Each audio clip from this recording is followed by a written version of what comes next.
आं देग्लायनि जा निट आनजाद बेयाव 720नि मादाव 618 नाम्बार मोननानै पास जानो मोन्दों आरो MBBS दायो फरायनो खाबु मोनगोनखौ आसा खालामदों आरो गोजोनदों। माबायदि खस्थ' खालामनो गोनां जादों? खस्थ' खालामनायाथ' खालामनांगोन बायदियानो आरोना माने जा कम्पिटिसन लेभेला माने अल इन्डिया लेभेलनि बेनि थाखाय एसे गोब्राबैनो नाजानो गोनां जाखाथारो आरोना बेयाव आङो बुंनो थाङोब्ला आं फार्स्ट एटेम्पआव जायाखैमोन आंना दायो आंना सेकेन्ड एटेम्प बायदियानो ओमफ्राय सेकेन्ड एटेम्पआव दायो मोजाङानो जादों जानायालाय एसे फरायनायाथ' आं ओरैनो सानफ्रोमबो आरोना बिदिनो 10 आवार बिदि 10 आवार्ससो फरायनाय जादोंमोन नाथाय जा मेन क्वालिटि बेफोरो ओरैनो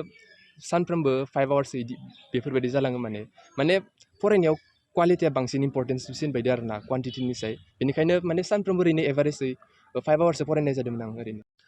आइ आफा बाबामोननिफ्रायथ' आं गोबां मदद मोन्दोंमोन सार मेडाममोन बिसोरनिफ्राय गोबां मदद मोन्दोंमोन आंनो जा नांगौ बेसादफोर बेखौ आइ बाबामोना नांगौखिनिखौल' जा नांगौ मेन बेफोरखौल' होदोंमोन आरो बेफोरबायदिनो